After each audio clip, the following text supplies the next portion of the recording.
résurrection de Christ. Parce que vous savez que si Jésus n'était pas ressuscité, il serait mort pour rien. Sa mort aurait été inutile. Mais étant donné qu'il est ressuscité, il y a tout un impact sur nos vies, un impact sur l'humanité aussi. Sur chaque être humain qui s'approche de lui, il y a un impact profond qui peut prendre place dans le cœur d'un être humain. Je vous le dis ce matin. La résurrection de Christ a un impact. C'est ce que je veux vous parler ce matin, c'est sûr.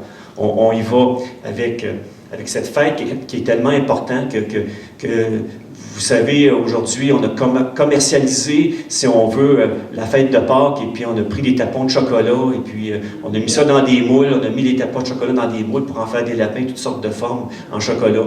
On sait que c'est au-delà du chocolat, que ça va au-delà du chocolat que la Pâques. Et puis, ce matin, j'ai pas la prétention d'amener toute, comment je pourrais dire,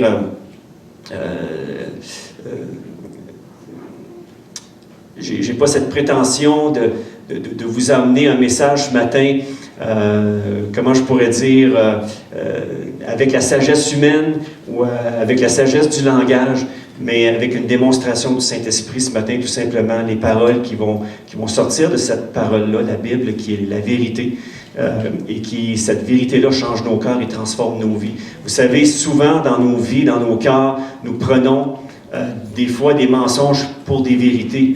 Et c'est pour ça que ça va si mal que ça. C'est pour ça que le monde va si mal, parce que le monde a cru aux mensonges du diable. Depuis nos premiers parents, depuis la chute de nos premiers parents, les gens ont cru aux mensonges. Et puis souvent, ce qu'on voit, et puis je dirais généralement, et je dirais d'une façon, un oui solide, le mensonge nous mène toujours dans l'erreur, dans la perdition, dans des chemins où est-ce qu'on se perd dedans.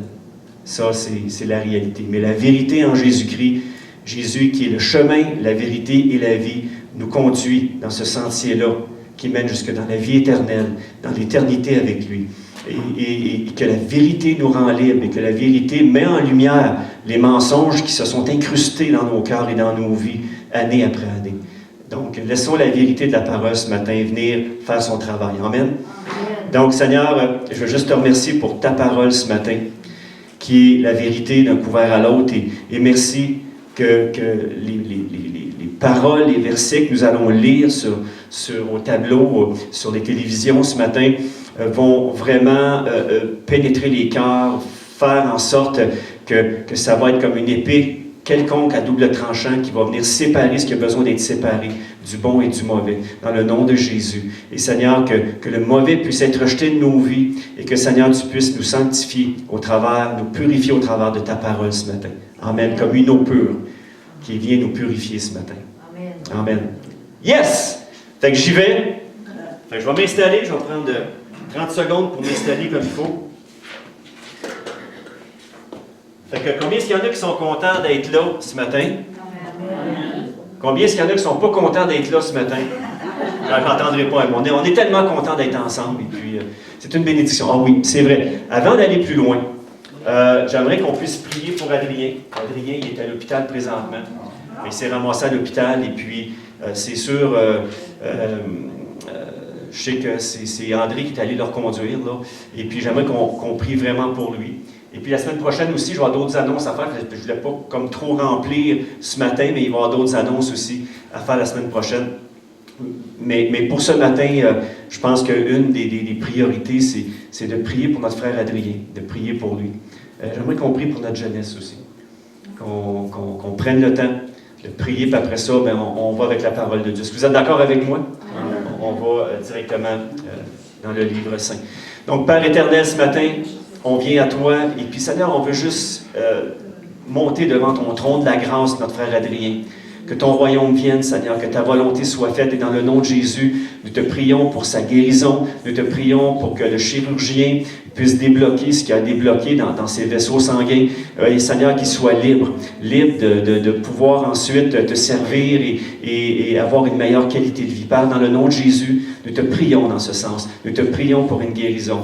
Et Seigneur, merci pour notre frère Adrien. Merci pour Lise aussi, qui est à la maison. Fait que Seigneur, mets ta main sur ce couple. Je te prie de les bénir, de les soutenir, de les entourer par ta grâce dans le nom de Jésus. Et merci pour les frères qui prennent soin d'eux, Seigneur, qui leur donnent vraiment assistance, Seigneur. Merci pour André qui a porté assistance. Fait que merci encore, Seigneur, pour ce que tu fais. Seigneur, on veut te prier aussi pour la jeunesse. On veut te prier pour ce groupe jeunesse qui est en train de prendre de l'ampleur, qui est en train de grandir, qui a des fruits qui sont en train de se dégager de tout cela. Seigneur, on te prie pour des saluts, on te prie pour des vies transformées, on te prie pour des jeunes en feu, remplis du Saint-Esprit. Père, c'est au nom de Jésus que nous te prions ce matin. Seigneur, la prière n'a pas besoin d'être longue, mais tu l'entends, Seigneur. Merci de toucher nos leaders jeunesse. Merci de mettre ta main, Seigneur, sur les mentors qui sont en arrière, comme Pasteur Éric et Seigneur et les autres qui sont en soutien. Seigneur, je te remercie de faire en sorte qu'il y ait un feu qui se propage parmi nos jeunes ici à Sainte-Terre. Dans le nom de Jésus, nous te prions. Amen. Combien est-ce qu'il y en a qui croient qu'on peut être dans certaines restrictions, mais le Saint-Esprit, lui, n'est jamais restreint. Il n'est jamais restreint. Il va là où est-ce que l'homme ne peut pas aller. Amen. Amen. OK. Combien est-ce que d'entre vous, vous aimez la Bible? Vous aimez la parole de Dieu? Vous aimez l'approfondir? Yes. Yes. Je vais juste m'approcher un peu, peut-être de ce côté-là, pour ne pas pitcher mes positions. Je veux juste, parce que je veux juste voir un peu au tableau aussi. Jésus.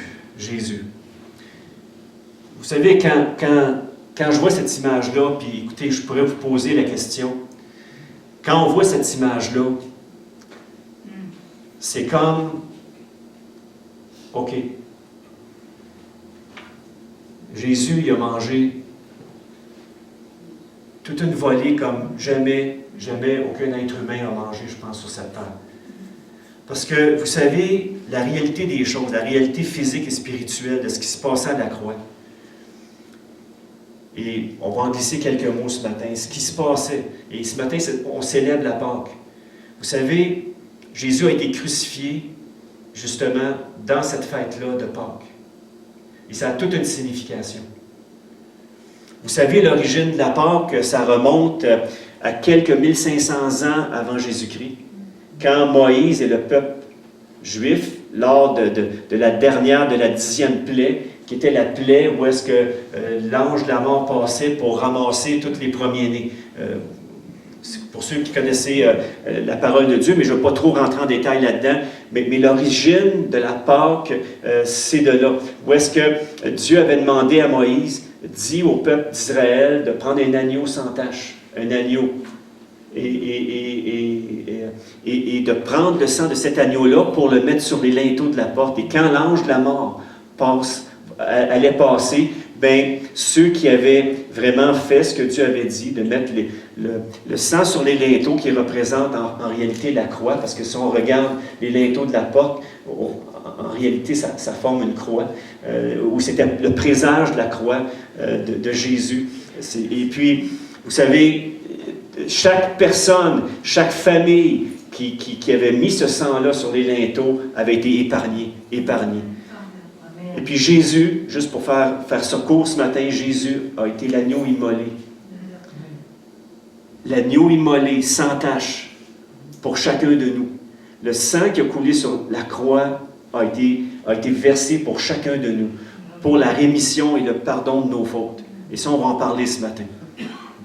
Et la mort n'a plus de pouvoir sur celui qui a mis sa foi en Jésus.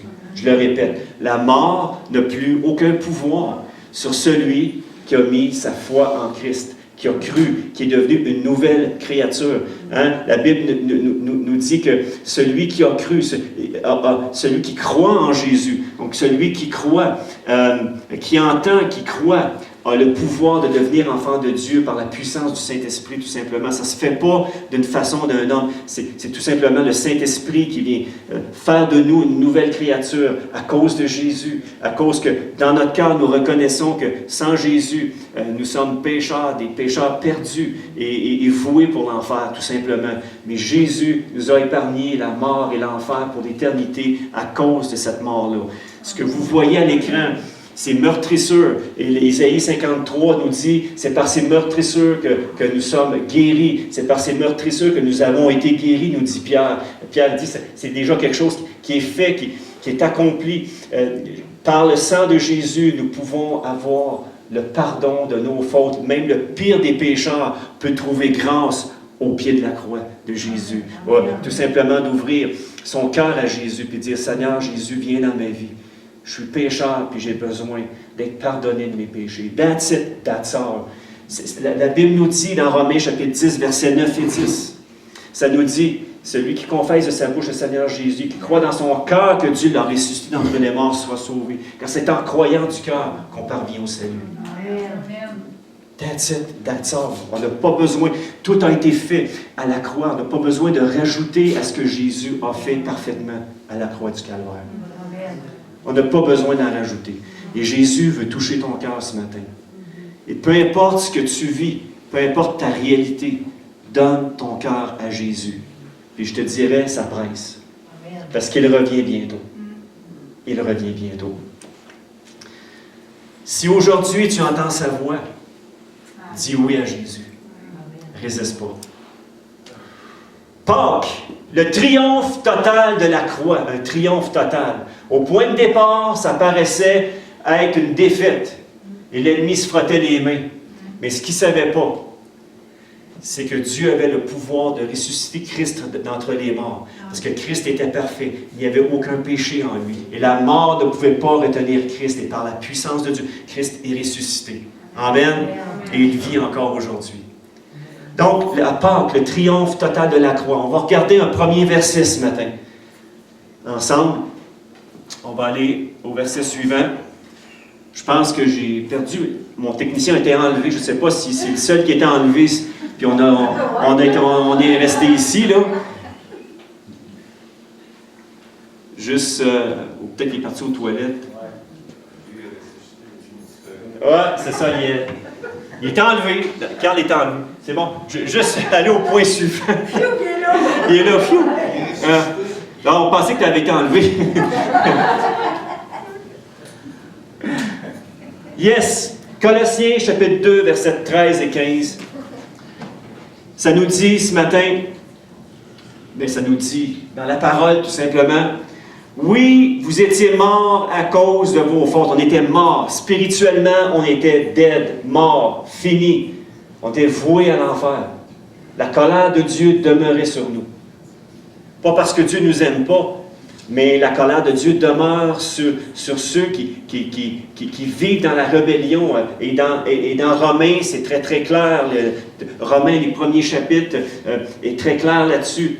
Mais ça nous dit ici, oui, vous étiez morts à cause de vos fautes, égarés par les convoitises de votre vieille nature. Mais en vous unissant au Christ, à Jésus-Christ, Dieu vous a fait revivre, vous a fait naître de nouveau avec lui en vous pardonnant tous les péchés par sa grâce. Que ce soit un gros péché, un petit péché, un moyen péché, que ce soit quelque chose que toi tu considères que c'est la fin du monde, Jésus a le pouvoir de pardonner ton péché si tu vas à lui ce matin. 1er Jean, le chapitre 1, nous dit, si nous confessons nos péchés, il est fidèle et juste de ne pas nous les pardonner. OK, de nous les pardonner. Je voulais voir si vous écoutiez ce matin. Jésus a le pouvoir de pardonner toutes nos fautes, de nous rendre purs, de faire en sorte que notre cœur se reconnecte avec le Père Céleste, avec notre Créateur, se reconnecte dans une communion avec lui. Est-ce que vous me suivez ce matin? Yeah, c'est bon. J'aime ça. J'aime la parole. Il a effacé l'acte aux 1000 articles qui nous accusaient. Avant de connaître Christ, moi j'avais une longue liste qui m'accusait. Que j'étais non seulement pécheur, mais que j'étais condamné, que j'étais vraiment condamné. C'était fait, là. C'était fait. Il a effacé l'acte aux 1000 articles, aux 1000 accusations, aux 1000 comment je pourrais dire, reproches qui nous accusaient. Car il mentionnait tous nos manquements à la loi de Dieu. Est-ce que vous pensez que l'être humain est capable d'accomplir la loi de Dieu par lui-même? Non. Yes, ça j'aime ça. Pourquoi? Parce qu'on a une nature déchue quel est le seul être de l'univers qui a vécu sur cette terre sans commettre un péché? Jésus. OK, on s'entend là-dessus. Et là, vous comprenez que Jésus, en mourant sur la croix, en portant nos péchés, a pu satisfaire à la justice de notre Père Céleste. Et de faire en sorte que quand je crois en Jésus, et suivez-moi bien, mais je satisfais à la justice de Dieu, parce que je crois en lui. C'est comme si Jésus prenait en croyant en lui, c'est comme s'il prenait mon acte d'accusation aux 1000 articles, c'est comme s'il prenait mon casier judiciaire qui est rempli d'accusations contre moi et qu'il l'échangeait contre son casier judiciaire à lui. Et quand Dieu me regarde ce matin, en Jésus, parce que j'ai donné mon cœur à lui, mais il me voit pur au travers Jésus. Il me voit parfaitement pardonné, il me voit parfaitement un être au travers Jésus qui est sans tache à cause de Jésus. Amen. Mais est-ce que Dieu a besoin de travailler nos cœurs quand même? On a besoin de laisser le Saint-Esprit sanctifier en nous des pensées, des choses dans nos vies qui ont besoin d'être touchées, transformées. On s'entend là-dessus. Mais notre position première en Jésus, Dieu nous voit au travers qui? Au travers Jésus. C'est comme un exemple ici. J'ai mon stylo. C'est comme Dieu est là. On va dire que la parole, c'est Jésus, puis en réalité, Jésus est la parole faite chair. Et ça, c'est ma vie. Et quand je donne mon cœur à Jésus, là, quand je donne mon cœur à Jésus, c'est comme si je suis en lui et lui est en moi. Et quand Dieu me regarde, il me regarde au travers quoi? Je suis en Dieu, je suis en lui. Et même, sa parole nous dit que celui qui est en Jésus, personne ne va pouvoir les ravir la main de notre Père Céleste. Personne ne va pouvoir nous ravir des mains de Dieu. Combien il y en a qui croient ça ce matin? Mais croyez-le parce que c'est marqué. C'est dans la parole, tout simplement. Je remercie Dieu qu'un jour, il m'a fait grâce. J'étais perdu, j'étais pécheur. Et un jour, il a touché mon cœur. Il y a quelqu'un qui m'a tout simplement témoigné. Et j'ai donné ma vie à Christ. Et depuis ce jour, ça va de transformation en transformation, même s'il y a des fois, c'est pas trop fort, la lumière allume pas trop fort, au moins la lumière de Christ me conduit au travers son sentier. Donc, juste vous dire ce matin, on va continuer. Il a démasqué, donc il a annulé et il l'a cloué à la croix. Donc, il a fait effacer l'acte aux 1000 articles qui nous accusaient, car il mentionnait tous nos manquements à la loi de Dieu. Il l'a annulé et l'a cloué à la croix. Il l'a, une fois pour toutes, cloué à la croix. Il a démasqué et puis désarmé toute autorité et tout pouvoir de l'enfer. Jésus, en ressuscitant des morts, a mis tout le pouvoir démoniaque de l'enfer dans l'univers, tout ce qu'on peut trouver comme démon, comme principauté démoniaque. Jésus-Christ a tout mis sous ses pieds. Christ a mis tout sous ses pieds. Et c'est pour ça qu'un enfant de Dieu, rempli de son esprit, rempli de sa grâce, rempli de son amour, l'enfer ne peut rien faire contre lui. L'enfer ne peut rien faire même contre une église remplie de son esprit, contre des croyants qui sont remplis de Jésus et qui suivent ce que Jésus marque dans sa parole, tout simplement. Combien est-ce qu'il y en a qui croient ça ce matin? Ça, c'est la réalité. En fait, j'aurais pu tourner ça encore avec des plus grands mots, mais ce matin, le Saint-Esprit veut juste vous faire une démonstration de sa grâce, de sa puissance au travers de sa parole ce matin. Donc, vous êtes d'accord avec moi que de toutes les vies humaines qui ont existé et qui ont connu une fin atroce de souffrance sur cette terre, il n'y en a aucune qui a eu autant d'apparence de défaite que notre Seigneur Jésus. Être cloué sur une croix, là, à cette époque-là, c'était considéré comme le châtiment le plus déshonorant. Jésus, quand il a été cloué sur cette croix-là, lui qui était pur, lui qui était parfaitement innocent, lui qui aimait les gens d'un amour qu'on ne pourra jamais quantifier. Ils l'ont cloué sur quelque chose qui était le plus déshonorant, le plus souffrant, le plus déshonorant. Donc, c'était considéré comme un châtiment, un déshonneur, le plus cruel qu'on pouvait donner à un criminel. Et Jésus, Lui, on vient de le répéter, il était parfaitement innocent. La croix, c'était pas un châtiment qui avait été introduit par Dieu ou dans la loi du peuple juif, mais ça avait été introduit par des peuples païens quelques siècles auparavant.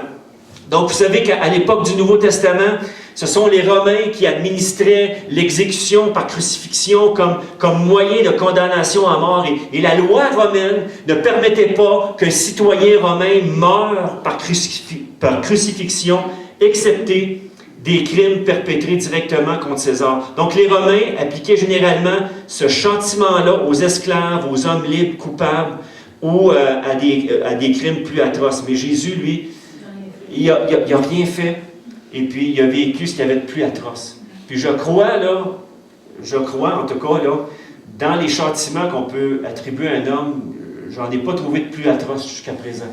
De plus cruel et de plus atroce. Donc, au point de départ, la croix de Jésus, qui était, bon, semble-t-il, puis pas juste semble-t-il, mais la croix est un symbole de malédiction, et c'est devenu le symbole d'un triomphe absolument magistral, total, éternel, quand Jésus est sorti du tombeau. Donc, tous les ennemis de Jésus, qu'ils soient visibles ou invisibles, qu'il avait exposés à la honte et au déshonneur, ont complètement été démasqués et défaits complètement. Une défaite totale. L'ennemi a totalement, quand je dis total, c'est la totale, là, c'est défait à côté, là. Vraiment, l'ennemi a été vraiment défait. Peux-tu t'imaginer ce matin que si Jésus a défait toutes ces puissances-là, peux-tu t'imaginer ce matin, toi, en Jésus, quelle puissance tu as dans la prière? Peux-tu t'imaginer que, comme Éphésiens chapitre 2 et le verset 6 nous dit qu'en Jésus-Christ, en esprit, nous sommes en Jésus à la droite du Père. Que notre position, elle est en Christ ce matin. Quand tu pries, là, c'est comme si en esprit, tu étais à la droite de Dieu, dans les lieux célestes, et tu priais en Jésus. Jésus est en toi, tu es en lui. Et quand tu pries, eh bien, tu as cette position-là. As-tu déjà réalisé que quand tu pries, spirituellement, tu as une position en Jésus-Christ? Au-dessus de toute principauté, de toute domination. Est-ce que ça veut dire que je vais prier n'importe comment ou je vais prier comme si je frottais sur une bouteille d'Aladin et que le petit génie va sortir? Non, Dieu est souverain ce matin.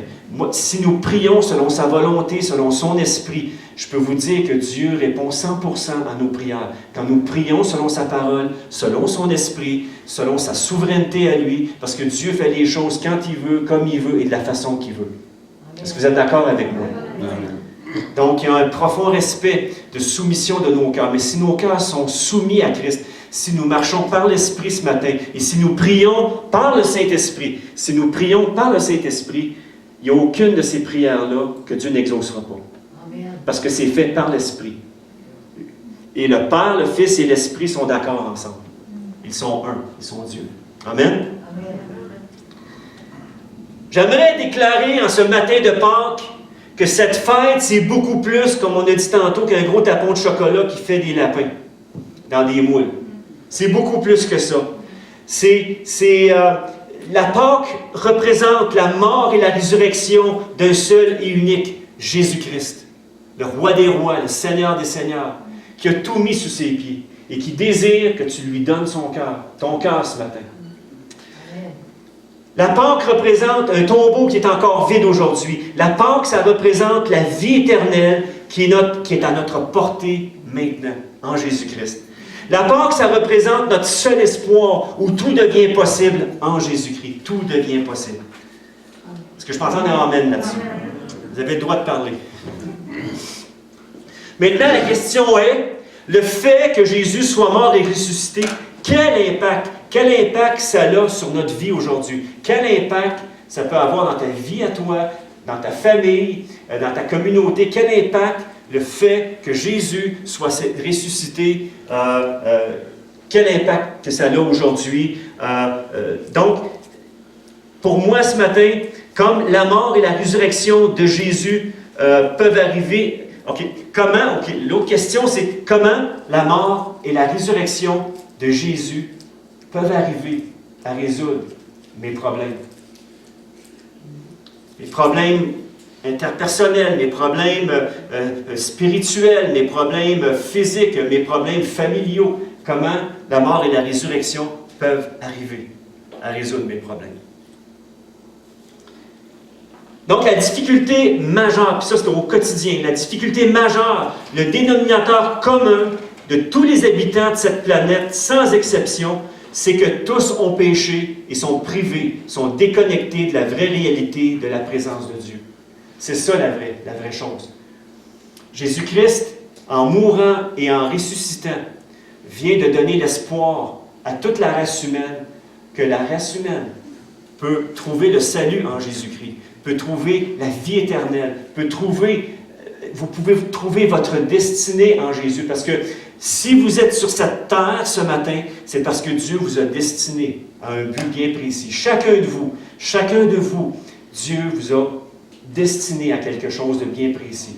Et quand vous entrez en Jésus-Christ, quand vous lui donnez votre vie, votre cœur, vous lui permettez de pouvoir, au travers de sa puissance et sa grâce, d'accomplir le destin et la destinée qu'il a pour chacun de vous. Est-ce que vous me suivez ce matin? Wow! Moi, je vais accomplir ma destinée. Des fois, ça a été un petit peu caïn, mais je peux juste vous dire que Jésus est fidèle et il nous garde. Donc, Romains 3,23 nous dit « Tous ont péché et sont privés de la gloire de Dieu. » Fait que toi, si tu m'arrives ce matin et tu me dis que tu n'as jamais péché, ben tu viens de commettre le premier péché, le mensonge. Donc, le péché, c'est quoi exactement? Ben, c'est de désobéir consciemment ou inconsciemment à Dieu et à ses principes. C'est de vivre une vie centrée sur soi-même. Vous êtes d'accord avec ce principe-là? Donc, le péché, et puis écoutez, techniquement, on pourrait théologiquement en rajouter, mais j'ai pris l'engagement de ne pas emmener ça compliqué, qu'on comprenne l'essentiel du message de Jésus-Christ, tout simplement. Donc, le péché, c'est de complètement, OK, le péché, c'est quoi? C'est de complètement manquer le but de ce à quoi Dieu nous a destinés au point de départ. Donc, le péché, c'est de déshonorer le pourquoi nous avons été créés. Le péché est une rébellion délibérée envers celui à qui nous allons rendre des comptes un jour. Donc, nous sommes tous coupables, sans exception. Vous savez, un jour, tous les êtres humains, à part ceux qui ont Jésus-Christ dans leur vie, nous qui avons reçu Jésus, nous allons passer devant le tribunal de Christ pour recevoir nos récompenses. Ou non. Mais quelqu'un qui n'a pas Christ dans sa vie et qui meurt, il s'en va pour un temps dans un lieu de perdition et un jour, il va passer devant le grand trône blanc, le trône du jugement, où est-ce que toutes ses actions, toutes ces choses, toutes les choses qu'il aura fait dans sa vie vont passer au crible, à la lumière de ce grand trône blanc-là. Et Dieu, le juste juge, va juger chaque être humain. À la fin du millénium, à la fin des temps, Dieu, avant de créer un nouveau cieux, une nouvelle terre, Dieu va juger chaque être humain d'une façon juste, impartiale, selon sa parole. Le film de la vie de chaque personne va être déroulé. Et c'est pour ça que moi, j'aime mieux donner tout mon cœur à Jésus. Que tout soit blanc comme neige, que tout soit pur dans mon cœur. Écoutez, c'est sérieux ce que je dis. Ça a l'air farfelu de dire une affaire comme ça. Mais la parole de Dieu, ce qu'elle dit, elle le dit. Que nous y croyons ou non, c'est ce que Dieu a dit. Et c'est ce qui va arriver. Qu'un jour, chaque être humain, s'il n'a pas donné sa vie à Christ, va passer devant ce grand trône de jugement-là. Et après ça, sera jeté dans le lac de feu, le lac qui a été créé pour le diable et ses anges d'abord et avant tout, et pour tous ceux qui sont en rébellion avec Dieu. Puis ça, c'est pas parce que Dieu manque d'amour, mais c'est parce que autant que Dieu est infiniment juste et infiniment amour, autant qu'il est obligé d'appliquer cette justice-là. Mais obligé. C'est que l'amour amène à appliquer une juste justice. Vous comprenez ce que je veux dire ce matin?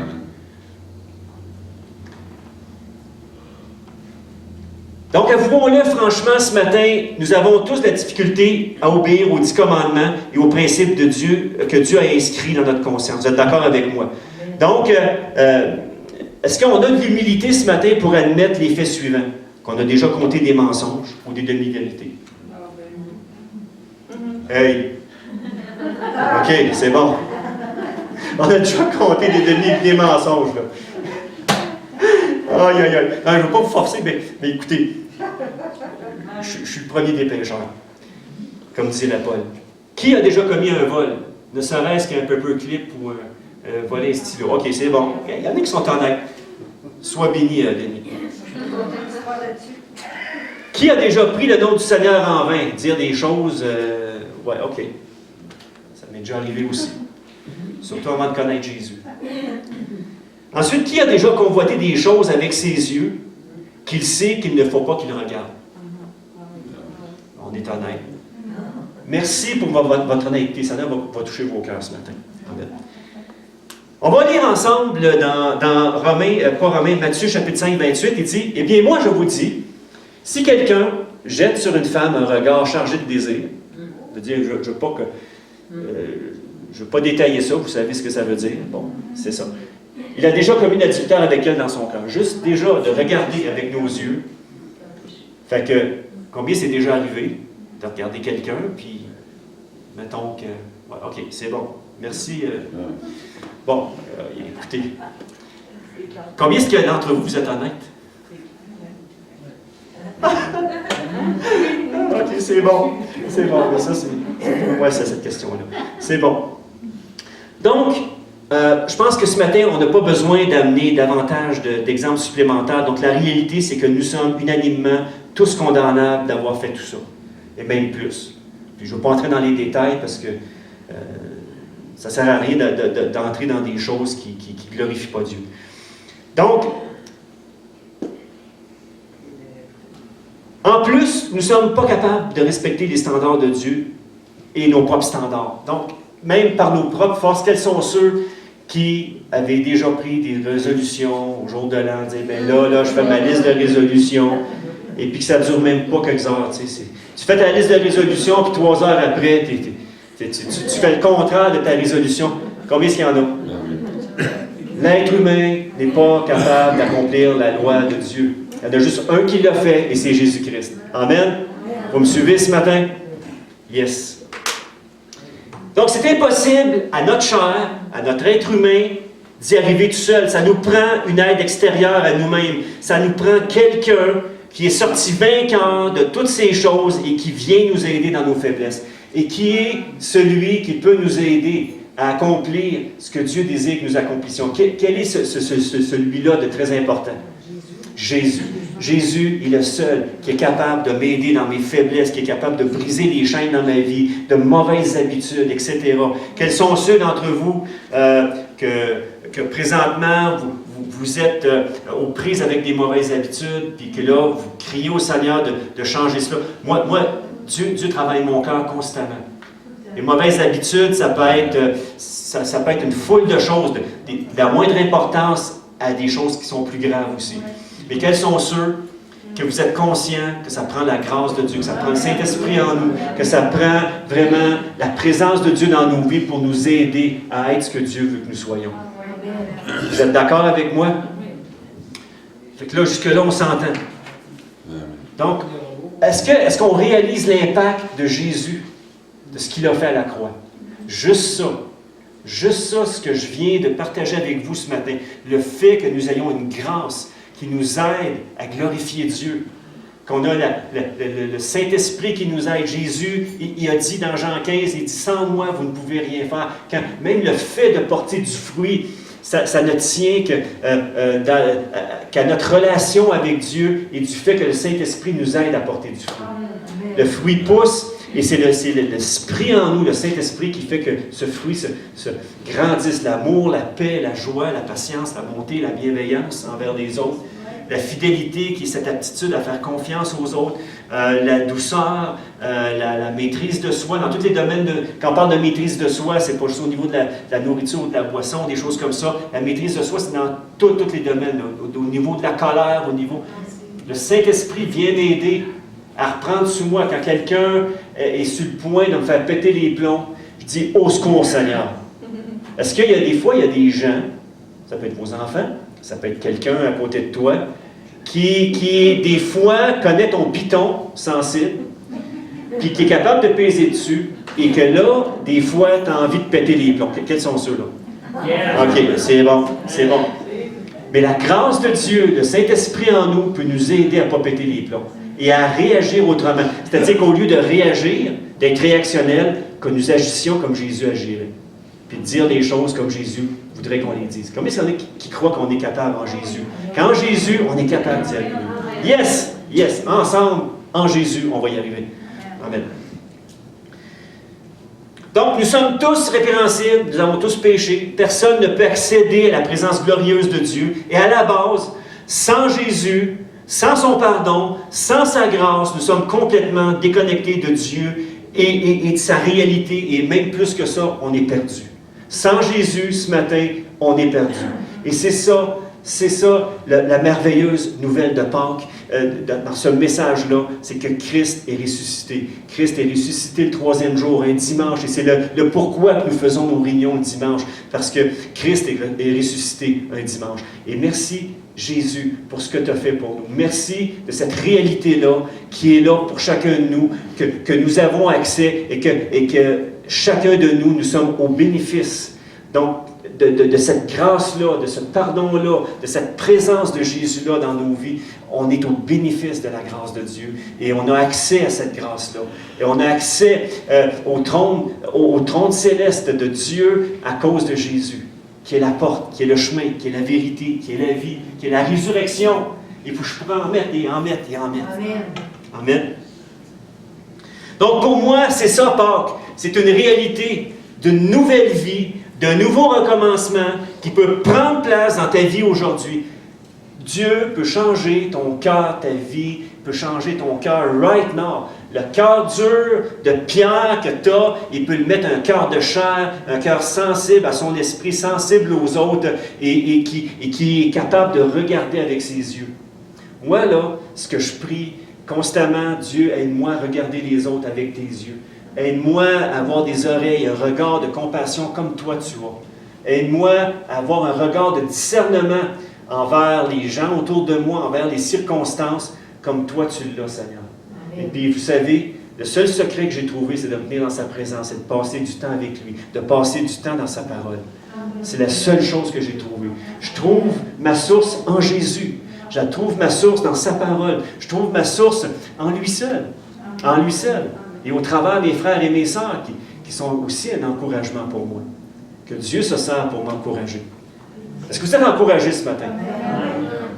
Hey, on fait partie d'une famille merveilleuse, la famille de Dieu, des enfants de Dieu. On est une famille. Puis vous savez, je vais vous dire un secret.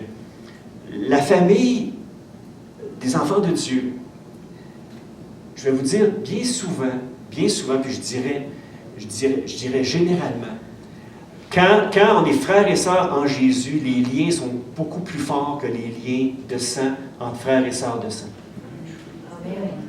Je vous le dis. Il y a comme une affection, il y a comme un attachement qui se fait. Je ne sais pas, quand je regarde Jamel, pour moi, c'est mon vrai frère. Quand je regarde André, quand je regarde Maman Souci, puis que je regarde Madame Bocher, là, Roselle, pour moi, c'est des sœurs, c'est comme des mamans pour moi. Quand je vous regarde, vous êtes mon attachement, si vous arrive quelque chose, ça vient me toucher comme pire, comme si c'était comme un attachement de frère de sang. C'est sûr que, oui, j'aime mes parents, puis il y a un attachement mais on dirait que spirituellement, il y a un attachement profond qui est là. Et ça, encore là, c'est à cause de la mort et de la résurrection de Jésus, qui a fait que non seulement on se connecte à Dieu, mais on est interconnectés, interdépendants les uns des autres. C'est-tu pas merveilleux, ça? Ça, c'est ma réflexion ce matin. C'est ça, Pâques, c'est ça. La réalité de Pâques, c'est que nous sommes frères et sœurs. Puis qu'au travers de nos défauts, au travers de nos manquements, ben, il y a de la compassion qui est là. Amen? Amen. Je partais pour dire quelque chose, mais je vais... Donc, pour moi, Pâques, c'est ça. Avec Jésus, tu peux commencer à zéro, entrer dans une nouvelle vie. Romains 3,24 nous dit, C'est pourquoi Dieu offre à tous un don. Tous peuvent à présent être justifiés, être rendus justes, c'est-à-dire déclarés justes aux yeux de Dieu. Tous, tous, tous. Est-ce que c'est dit certains ici? Non. Non, non, non. Il n'y a pas une élite là en Jésus. Là. C'est tous. Du plus petit au plus grand, de ce qu'on considère petit. Puis vous savez, des fois, ce qu'on considère petit, c'est bien infiniment plus grand. Dieu le voit infiniment plus grand que qu'est-ce que nous, on peut considérer des fois. Des fois, même, on a des préjugés envers les gens. Comme il y en a qui sont d'accord avec ça. On regarde une personne et puis on est bourré de préjugés. Mais Dieu regarde au cœur. Jésus regarde à ton cœur ce matin. Jésus regarde à ton cœur. C'est l'Esprit qui vous parle ce matin. Ils reçoivent cette faveur comme un cadeau immérité de la générosité divine. Dieu est généreux. La grâce de Dieu, c'est un cadeau. Le pardon de tes péchés, c'est un cadeau immérité. La grâce. Le fait que tu puisses venir constamment à Dieu au travers Jésus, c'est un merveilleux cadeau, un constant cadeau. Immérité. Et cela fut possible parce que Jésus-Christ a accompli tout ce qu'il fallait pour nous libérer. Jésus a fait tout ce qu'il fallait et nous, on n'a rien à y rajouter. Je te le répète, on va le répéter ensemble. Je n'ai rien à rajouter à ce que Jésus a déjà fait. Tout est accompli pour ma vie. Tout a été fait. Tout a été accompli. Et ça, c'est merveilleux. Puis quand je parle tout a été accompli, ben, c'est que j'ai une grâce pour m'aider dans mes faiblesses. J'ai une grâce qui vient suppléer à mes manquements, qui vient suppléer à mes handicaps aussi. On a tous nos handicaps ici, frères et sœurs. Moi, j'en ai. Vous, vous en avez aussi. Et puis, si vous n'en avez pas, ou considérez que vous n'en avez pas, ben, le plus grand handicap, c'est l'orgueil.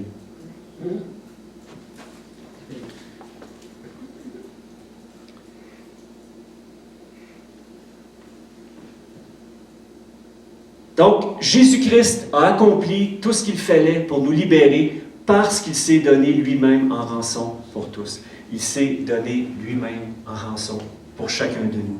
C'est-tu pas merveilleux? On va passer, on va le lire ensemble. Ça fait du bien de juste méditer la parole. On va passer à l'autre partie du verset. Donc, le verset 25, dans la traduction Parole vivante, ça nous dit « Dieu l'a destiné d'avance à prendre les parts de Jésus ici. Dieu a destiné Jésus d'avance à prendre sur lui la punition que méritaient nos péchés. Nous méritions la chaise électrique, nous méritions la mort, nous méritions la croix. Mais ça nous dit ici que Dieu l'a destiné.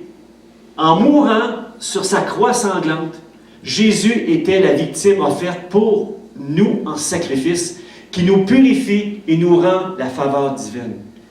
Sais-tu que toi, Ghislaine, tu as la faveur de Dieu sur toi? Que tu es favorable à Dieu? Pierre-Étienne, tu es favorable à Dieu à cause de Jésus. À cause d'uniquement Jésus. Edvika, tu es favorable devant Dieu.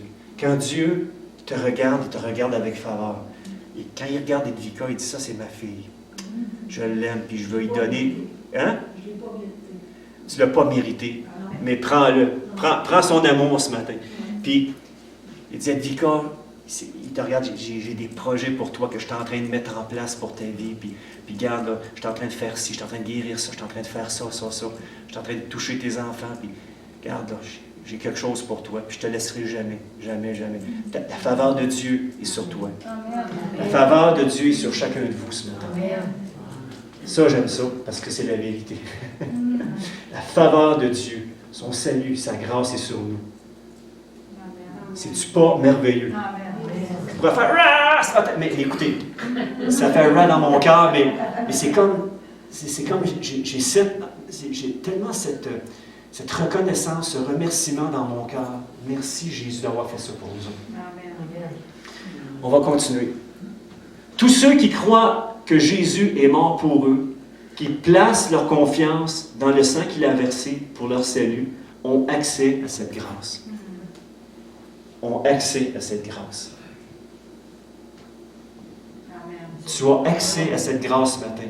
Amen. Chaque être humain, sans exception, peu importe son origine, peu importe sa race, peu importe sa couleur, peu importe qu'il est petit ou grand, peu importe qu'on le considère beau ou laid, parce que pour moi, il n'y a pas de personne laide.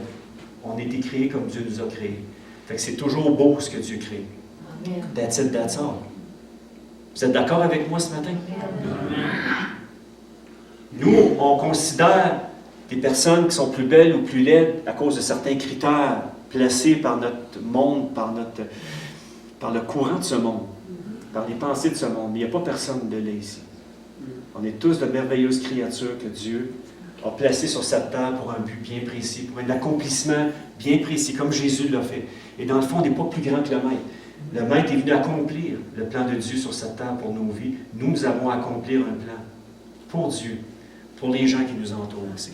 Combien est-ce qu'il y en a qui croient ça? Amen. Et Dieu va nous donner la grâce, la possibilité de le faire, malgré nos handicaps. Le monde autour de nous ne peut pas changer s'il n'y a pas de changement premièrement en nous. Nous ne sommes pas capables de nous changer par nous-mêmes. Nous avons besoin de la puissance de Jésus. Nous avons besoin de la puissance de la résurrection et de son sang. Nous avons besoin de la puissance de la grâce de Dieu chaque jour de nos vies. Quand je me lève le matin, j'ai besoin de sa grâce, j'ai besoin de lui, j'ai besoin de sa présence. Et soyez bénis, la belle sur Clivillon ce matin. Sois bénie, Cassandra. Il y a des bébés qui sont là. Donc, merci Seigneur pour ta grâce ce matin. Donc, on peut pas changer. Romains 8:11 nous dit, on va aller dans le prochain verset. Et si l'esprit de celui qui a ressuscité Jésus habite en vous, parce que c'est possible à tous les êtres humains d'avoir l'esprit de Dieu en lui, d'avoir le Saint-Esprit en lui, le moment où tu donnes ton cœur à Jésus, le Saint-Esprit vient habiter en toi. Tu te reconnectes avec Dieu complètement. Et Dieu vient formater le disque dur de ton cœur, puis il met un nouveau programme dedans. Ou du moins, il commence à peaufiner un nouveau programme dans ton cœur.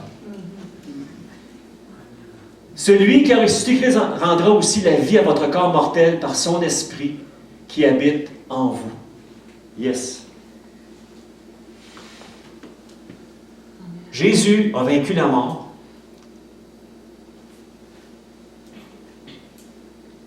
Et si présentement on a un corps mortel, on a un corps glorieux qui nous attend au ciel quand Jésus va venir nous rechercher. Que soit on meurt par mort naturelle ou par accident, peu importe, Dieu nous promet un corps glorifié, un super corps, mieux que Superman, je vous le dis là.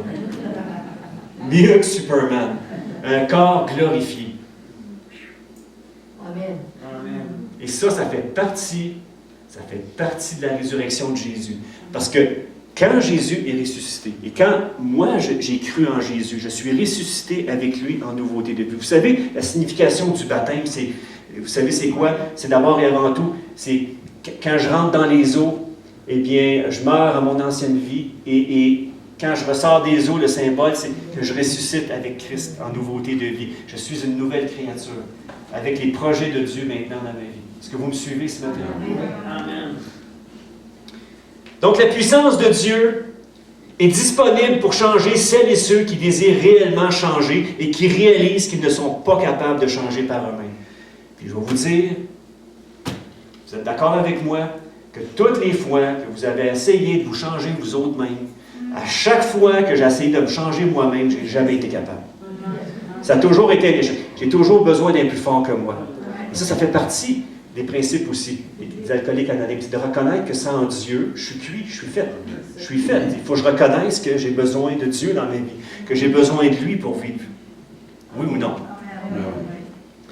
Donc, tout a commencé à la croix, où le premier trophée de la croix a été remporté au travers des deux malfaiteurs, un des deux malfaiteurs, un des larrons qui se repentit de ses fautes sur sa propre croix de condamnation. Un des deux malfaiteurs, il est là. Et quelle image! Écoutez, imaginez-vous, au début, les deux malfaiteurs se moquent de Jésus, mais il y en a un des deux qui rentre en lui-même dans une... comment je pourrais dire ça, là, dans un moment où est-ce qu'il regarde Jésus, Il reconnaît que Jésus est le roi. Il y a juste l'Esprit qui peut nous faire réaliser cela. Et il reconnaît que pour lui, c'est juste qu'il soit là. Et que Jésus n'a rien fait. Et vous savez, pour moi, la grâce, c'est ça. Écoutez bien. Le larron, il dit à l'autre, il dit, ferme ta boîte, là. Il dit, pour nous, c'est juste qu'on soit ici. Mais lui, il n'a rien fait. Puis tout de suite, il se revire, il regarde Jésus. Ou je ne sais pas s'il a regardé Jésus, mais il dit à Jésus, Jésus, souviens-toi de moi quand tu vas être au paradis. Puis qu'est-ce que Jésus a dit? Il dit, aujourd'hui même, tu vas être avec moi au paradis. Est-ce qu'il a eu le temps de faire des bonnes œuvres? Est-ce qu'il a eu le temps de changer sa vie, le gars? Non, la grâce a changé le cœur de ce gars-là, qui a reconnu Jésus. Et ça prend juste ce matin, ce déclic-là de la grâce de Dieu dans ta vie pour que tu puisses reconnaître Jésus dans ta vie, afin non seulement d'avoir la vie éternelle, mais d'avoir une vie transformée. Et non seulement d'avoir une vie transformée, mais que Dieu vienne changer tes mauvaises habitudes en toi. Et te transforme de plus en plus à être comme lui. Et ça, c'est merveilleux. Amen. Amen. Donc, la puissance de Dieu, elle est toujours disponible. Tout a commencé à la croix. Un autre homme dont le cœur a été puissamment touché par l'amour et les souffrances de Jésus sur la croix était ce centurion romain qui avait donné l'ordre que les soldats exécutent cette mise à mort. Et il a confessé avec conviction, assurément, cet homme était le Fils de Dieu. Il s'est passé quelque chose à la croix de puissant. Il s'est passé quelque chose de puissant. Un malfaiteur donne son cœur à Jésus. Jésus lui donne la vie éternelle. Des gens qui sont autour, le centurion romain, c'est des durs à cuire. Lui, son cœur se ramollit. Puis il dit assurément, Jésus, c'était le Fils de Dieu. Puis qui sait que cet homme n'a pas donné sa vie, qu'il n'est pas devenu un disciple? L'histoire ne nous le dit pas, mais il a été vraiment touché. C'est sûr que ça a eu un impact dans son cœur, dans sa vie. Le Saint-Esprit, quand il touche un cœur, ça a un impact qu'aucun être humain ne peut pas aller. Vous me suivez? Assurément, nous dit dans Marc, cet homme était le Fils de Dieu. La mort de Jésus-Christ a été le plus grand événement et le plus grand exploit jamais réalisé dans tout l'univers. La crucifixion de Jésus était le seul moyen de sauver les êtres humains perdus dans leurs fautes et dans leur aveuglement spirituel. On était tous aveugles. Avant de connaître Jésus, on était aveuglés par notre péché. On était aveuglés aux choses de Dieu. Et Jésus, Dieu dans sa grâce, a initié en nous quelque chose. Chacun de nous, on a vécu une expérience à un moment donné ou l'autre où est-ce que Jésus est venu toucher notre cœur, ça a initié quelque chose dans notre cœur et on s'est ouvert à Dieu et notre cœur, on l'a donné à Christ et on a demandé pardon pour nos fautes et Jésus a fait de nous une nouvelle créature. Ça s'est fait, puis c'est juste Dieu qui peut le faire. Nous, on propage le message, mais c'est Dieu qui touche et qui transforme et qui change les cœurs. L'influence de la croix, avec ses conséquences, a eu une portée tellement grande et puissante qu'elle a affecté la totalité du ciel, de la terre, de l'enfer, et peut transformer à jamais ta destinée si tu mets ta confiance en Jésus aujourd'hui. Si tu mets ta confiance en Jésus aujourd'hui, pas une religion, pas une secte, mais en Jésus qui est le chemin, la vérité à la vie. Si tu mets ta confiance en lui, comme je l'ai fait un jour, petit kid de 17 ans, j'ai donné ma vie à Christ. Jésus l'a changé, l'a transformé. Et il a fait de moi, au travers de mes handicaps, ce qu'il fait de moi, tout simplement. Amen.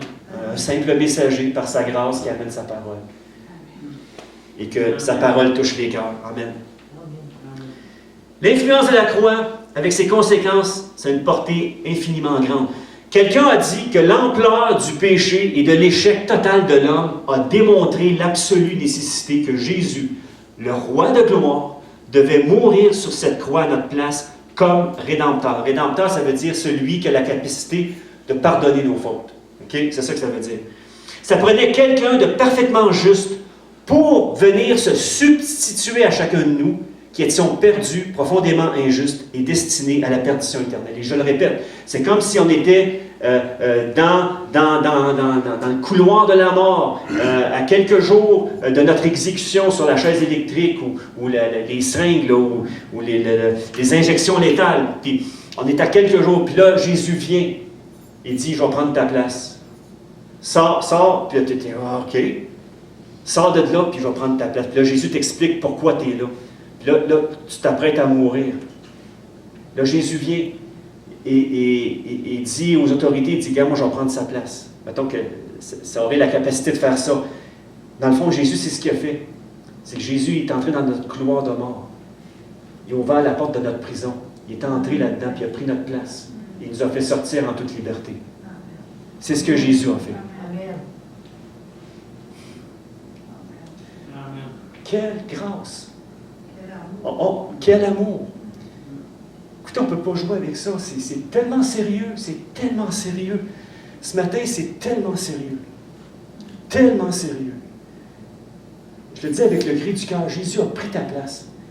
Jésus, il voit comment tu souffres dans ton cœur. Il voit toute la problématique qui tourne autour de ta vie. Puis il veut changer ça. Il veut changer ta vie. Il veut changer ton cœur. Si du moins tu veux juste ouvrir la porte, il veut rentrer dedans. Amen. Ça prenait quelqu'un de parfaitement juste pour se substituer à chacun de nous. Donc, pour moi, Pâques, c'est Jésus qui a parfaitement tout accompli pour ma vie, pour ta vie à toi aussi. Sur le péché et sur la mort. Donc, la loi vient établir que nous sommes coupables à 100%. Et Jésus, lui, qui était parfait, absolument innocent à 100%, est venu pour nous racheter de nos fautes. Donc, 100% coupable, Jésus 100% innocent. Dans le vrai sens du terme. Parfaitement innocent, sans faute, sans tache. Et il permet que moi, devant Dieu, je sois rendu parfait. Il permet que je sois rendu parfait. Même si je sais qu'il y a encore des choses à changer dans ma vie, devant Dieu, à cause de Jésus, je sais que je suis parfait ce matin. Jamel, tu es parfait à cause de Jésus. Denis, à cause de Jésus. Ça peut tout changer. À cause de lui. J'aimerais partager ce commentaire-là qui dit que Jésus n'est pas mort parce qu'il avait désobéi au commandement de Dieu. Au contraire, il est le seul être qui les ait tous gardés sans jamais faillir. Jésus est mort à cause de moi, à ma place, parce que je suis un pécheur. Nous sommes tous coupables par rapport à la loi de Dieu, ce qui fait d'elle un acte d'accusation contre nous, mais Jésus est mort. Et l'annulation de cet acte-là ne signifie pas que les lois divines sont supprimées, loin de là, mais que la liste de mes fautes a été effacée par le sang de Jésus, qui a pris sur lui la malédiction de la loi qui pesait sur moi. C'est ça la réalité. Jésus n'a pas annulé la loi, parce que la loi, elle est bonne. La loi démontre le caractère de Dieu. Quand il dit « tu ne tueras point, tu adoreras Dieu », bon, toute la loi de Dieu, elle est bonne. Mais la loi, elle est là aussi pour nous montrer que nous avons besoin d'un sauveur et d'un rédempteur, que nous avons besoin d'un parfait dans notre vie pour être parfait. Vous comprenez ce que je veux dire? Ou du moins, pour cheminer vers la perfection. Parce qu'on chemine. Mais le parfait est en nous, Jésus-Christ. Et ça fait que Dieu nous voit parfaits ce matin. Je radote, je répète, mais c'est tellement important. Jésus est mort pour nos fautes, pour que nous puissions triompher tous les jours de la puissance du péché et de nos mauvaises habitudes. Ce matin, peu importe ta mauvaise habitude, peu importe ce que tu vis, peux-tu te dire que Jésus peut te porter assistance si tu lui demandes. Il peut te donner toute la grâce. Parce que je le sais, moi, dans ma propre vie. Puis je ne suis pas différent d'un autre être humain. Je fais partie de tout son péché. Mais je fais partie de ceux aussi qui ont cru qu'ils pouvaient être rachetés par le sang de l'agneau et que je suis au bénéfice de son pardon à tous les jours et de son sang et qui me lave et me purifie de mes fautes quand je pète une coche.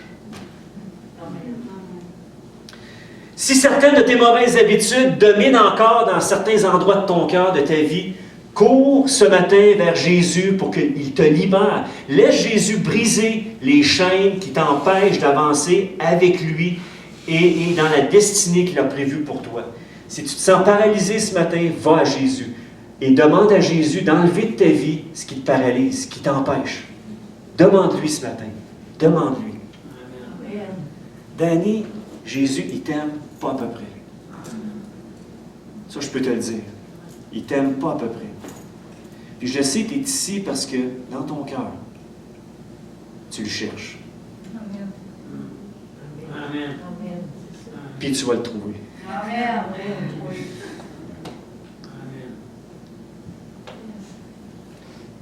La puissance de la croix signifie que Jésus, et là je vais vers la fin, c'est vraiment comme une conclusion vraie.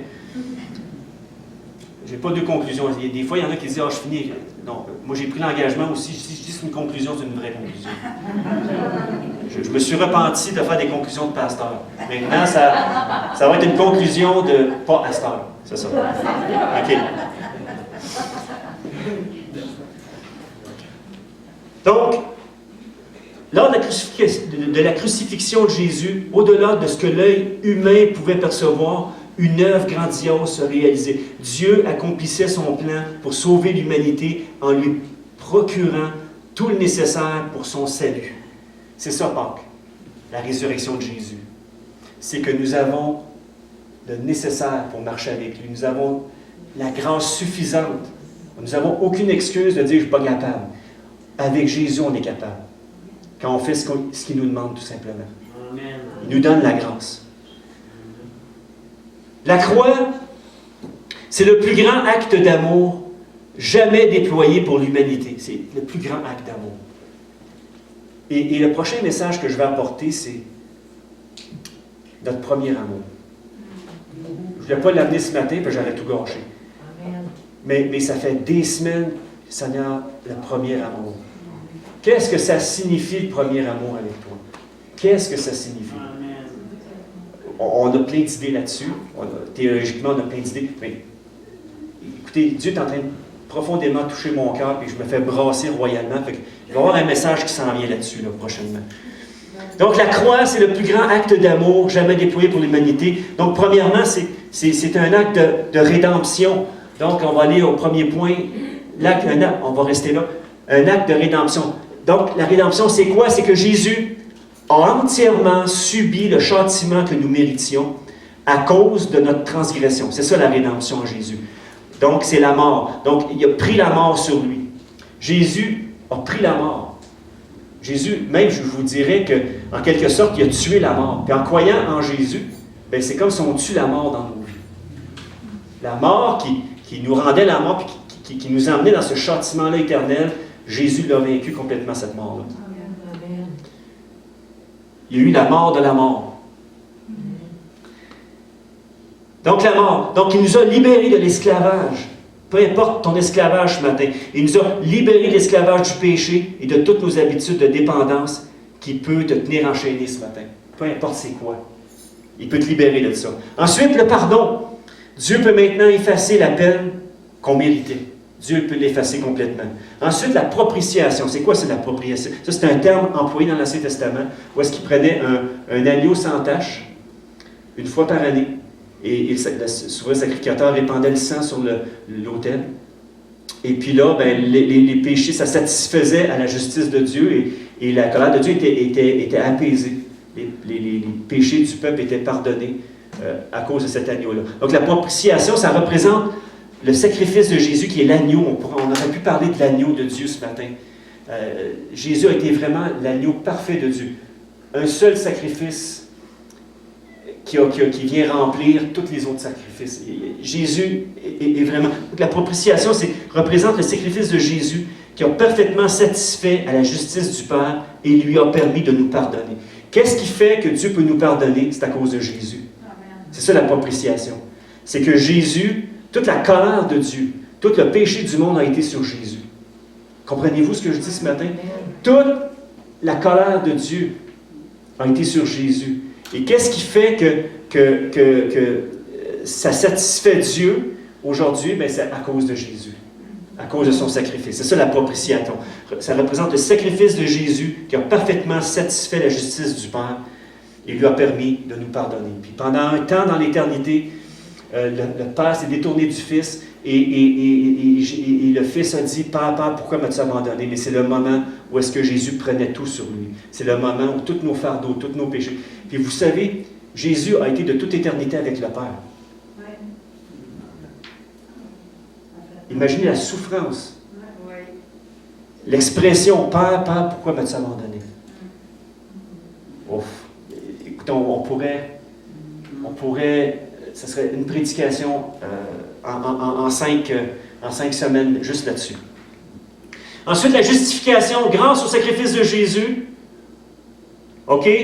Dieu le Père déclare celui qui a cru en lui non coupable. Tu es non coupable ce matin. Si tu crois en Jésus, tu es non coupable devant lui.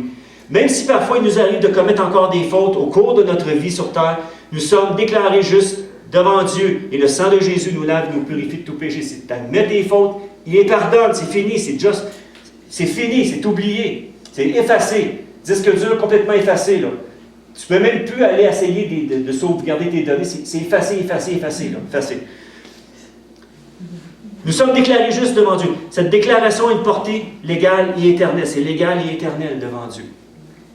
Et finalement, la réconciliation. Quand Jésus est mort, le péché qui nous séparait du Père a été enlevé. Comme nous sommes maintenant enfants de Dieu, nous jouissons d'un libre accès à lui et d'une communion avec lui. Ça, c'est merveilleux. Donc, la croix où Jésus a été crucifié, c'était le seul moyen de sauver l'humanité perdue. Nous pouvons affirmer ce matin, au travers la parole de Dieu, qui est inébranlable, qui est immuable, qu'il s'agit du plus grand acte d'amour accompli par Dieu le Père et de son Fils Jésus. Car Dieu a tant aimé le monde qu'il a donné son Fils unique, afin que quiconque croit en lui ne périsse pas, mais ait la vie éternelle. Et vous comprenez ce matin que Jean 3,16 prend toute sa signification après ce qui a été dit. Dieu a tant aimé le monde. Dieu t'aime tellement ce matin qu'il t'a donné Jésus. Personnellement, il t'a donné Jésus pour que tu aies la vie éternelle. Amen. On va prendre la communion ensemble.